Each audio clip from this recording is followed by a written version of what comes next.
Hello, I am David Baltimore. I am the professor at the California Institute of Technology, Caltech, and I'm here to talk about viruses.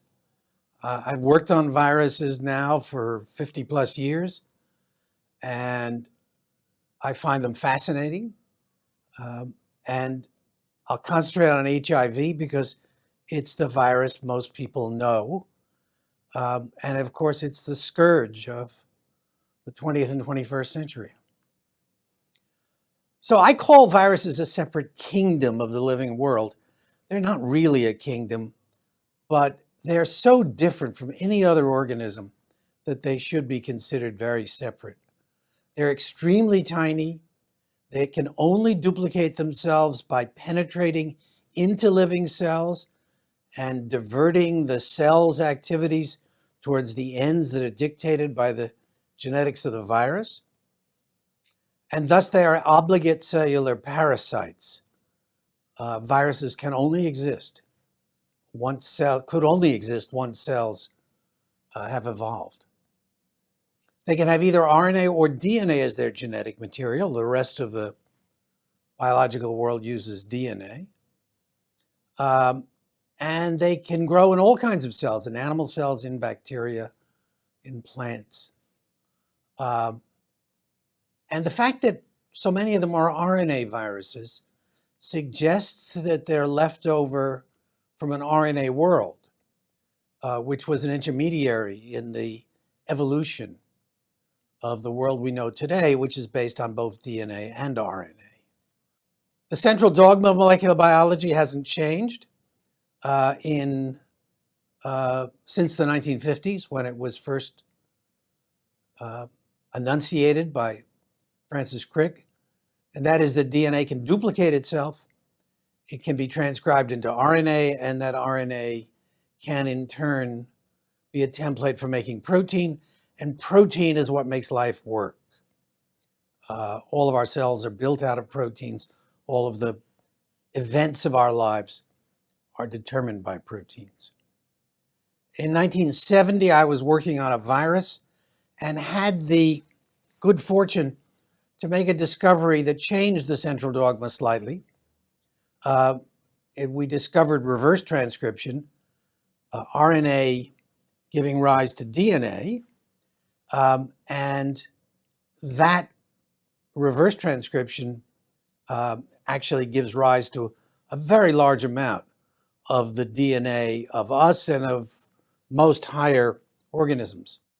The discovery of reverse transcription filled out our understanding of the logic of how viruses multiply.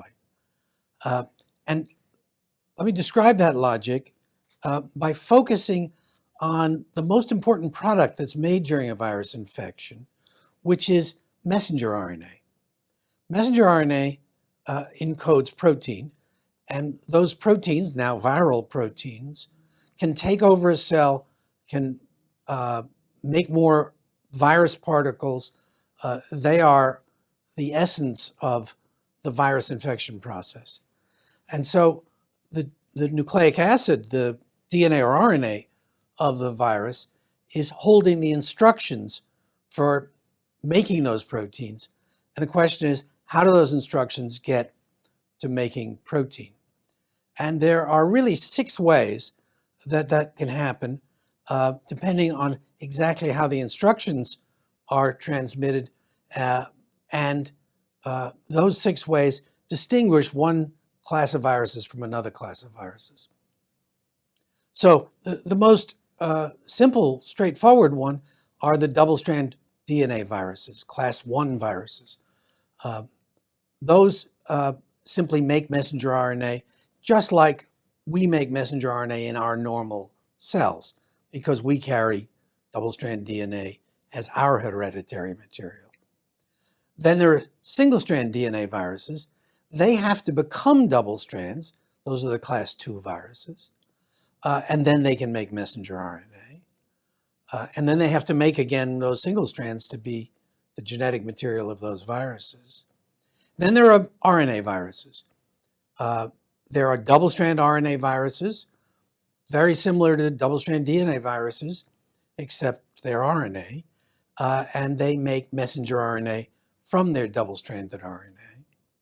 There are two kinds of single-strand RNA viruses.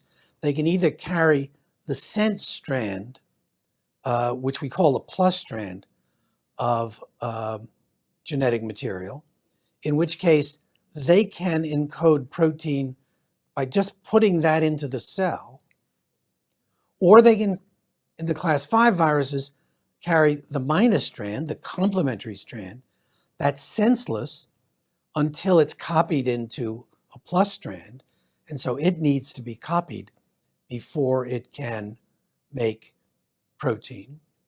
And the virus particle has to carry a polymerase to do that. And then there's the reverse transcription process in which an RNA is carried by the virus, but it's copied into first single-strand DNA, then double-strand DNA, and that then is the template to make messenger RNA. So that gives us 6 different kinds of viruses. I call them, it's called the Baltimore classification because we first enunciated it back in 1970, and many textbooks use it as a way of organizing, thinking about viruses. But it really isn't a classification. It's a statement of how viruses fit their style of handling genetic information into the needs of the central dogma. Now, how many viruses are there? There are an uncountable number of viruses. Every animal in the animal kingdom has its own set of viruses. Every bacterium has its own set of viruses. There are certainly 1 million viruses that are easily distinguishable one from another, and many estimates have been made that are much higher than that. Because viruses can only grow inside cells, they have to get into a cell, but once they get in there, they can very quickly take over the cell. Some viruses, particularly of bacteria, have a life cycle of only 20, 30 minutes. Even mammalian viruses take only a few hours to make enormous numbers of copies of themselves. They can continue to live only if they're passed on from one organism to another, because being obligate parasites, they can't live out in the world on their own. And so every virus is a story of transmission. We know that transmission in humans can involve sneezing or touching a surface that a sick person has touched. But for cats, the transmission is different. For insects, the transmission is different. And that's part of the evolution of viruses. They evolve to become part of the living style of their hosts. If viruses are very particular to a species, like the human species, then we can actually get rid of them because they have no reservoir outside of us. And so if we can vaccinate the whole population of the world, then we can get rid of that virus because we make ourselves immune to it. And we've done that with smallpox, and we've almost done that with polio. They believe that within a couple of years, polio will be eliminated from the earth. Now, viruses growing inside cells, for them to get out of cells, they got to do something. And they do one of two things generally. Either they bud out from the surface of cells, and that's what this picture shows, or they grow up to large numbers inside the cell, and then they burst the cell open. And that liberates virus particles from the cell interior into wherever it is, into the bloodstream in the humans, for instance. Viruses only made sense when molecular biology was born as a science, because they're so small that the only really important thing that they have is their genetic instructions, their DNA or their RNA. They generally protect that in a coat, but the coat is largely inert except for helping them get into the next infected cell, or next cell that they're going to infect.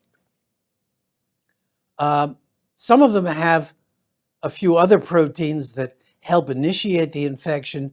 And then we're now learning about viruses that are very big and complicated, surprising. They're actually of the size of bacteria. But what distinguishes them is that they require to be inside a cell to multiply, whereas bacteria can multiply as free-living organisms.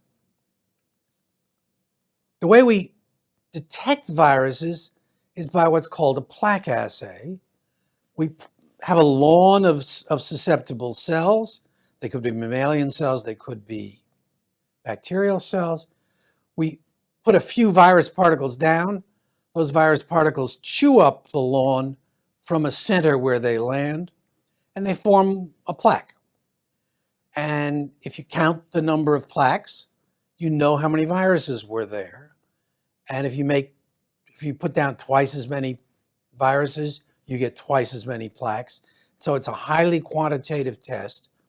And bacterial genetics was done using those techniques. Here we can see tiny plaques made by a kind of bacterial virus, or huge plaques made by poliovirus plated on human cells. A distinction which I find very important among viruses is the distinction between equilibrium viruses and non-equilibrium viruses. Equilibrium viruses are viruses that have been for a very long time parasites of a particular species. And so they're highly adapted to that species, to the lifestyle of that species, to the cells of that species. And what happens is that they evolve to actually be less lethal because they don't want to kill off their host. If they killed off every member of the species, that virus would die itself. And so they cause enough disease to help their spread, but they don't, like causing sneezing or coughing, but they don't kill most people. The common cold virus is a very good example of an equilibrium virus in humans. Then there are non-equilibrium viruses. Non-equilibrium viruses are viruses that have jumped from one species to another. They're not yet adapted to that new host. They've only been with that new host for a while, even decades. And they can be extremely lethal because this is not a host they care about, and so they haven't evolved to be non-lethal in that host. They may, in fact, spread poorly, or they could spread very well. They may be very efficient, very inefficient. They're enormous variation. But those are the viruses that cause us the biggest problems, because those viruses can be lethal. So if we talk about equilibrium viruses, we talk about polio. Polio in its day was lethal to a very small fraction of the people who were infected by it. Most people didn't know they were infected, 90% plus. Few people actually were paralyzed by it, and a few people were actually killed by it. And that's the nature of an equilibrium virus, largely non-lethal, although occasionally lethal. Smallpox actually is a virus that's lethal to a fair number of people, and you really want to get it when you're young and get over it. And that was the nature of vaccination against smallpox in the very early days. Common cold virus, we mentioned. Measles virus, another one, actually causes quite severe infections to a few people. Most people get over it after being in bed for a couple of days. Herpes viruses are all around us and keep infecting people, but are generally non-lethal. Now, non-equilibrium viruses, the most famous one of those is influenza virus. It's a natural virus of birds. In birds, it's generally not very lethal. It comes to humans, and it's lethal to older people and very young people, and it's really a serious disease for adults to get. And that's why we try to vaccinate against it, although our vaccines are nowhere near as good as we'd like them to be. HIV is a virus that recently came to us from chimpanzees, but in fact is not even a natural virus of chimpanzees. It seems to be a natural virus of monkeys. And they gave it to chimpanzees, which in turn gave it to us. SARS is a virus probably from bats. Ebola is a virus almost certainly from bats. Hantan was from rodents. Those have been very lethal to humans, but generally in contained areas because they haven't evolved to be able to spread very effectively. Now let me turn to HIV because it's a virus that we've heard so much about and that has been such a devastating virus to human beings. In the last few decades, the spread of the human immunodeficiency virus throughout the world has been a constant source of fear and news. It came into our midst really in the early 1980s. Before that, it was in human beings, but it was in very limited populations, mainly in Africa. Somewhere around the 1980s, it started spreading, coincident with travel.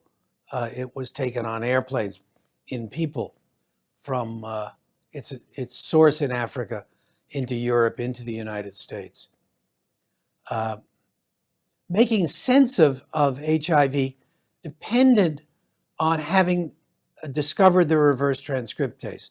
So our work in 1970 actually set the base for finding HIV because HIV uses a reverse transcriptase, and it was that enzyme that revealed the nature of that virus. So HIV is the classic non-equilibrium virus. It's, as I say, endemic in African monkeys. It got a foothold in the human populations maybe 90 years ago. For a long time, it was found only in villages in Africa. Then as transportation became more and more commonly used to take people from one continent to another, it seeded other continents and became a worldwide epidemic. It grows in one of the key cell types of our immune system, and so it actually knocks out our immune systems, and that's why it's a lethal virus. We die of some infection, not of HIV infection. And with that, I finished with this discussion of viruses and of HIV.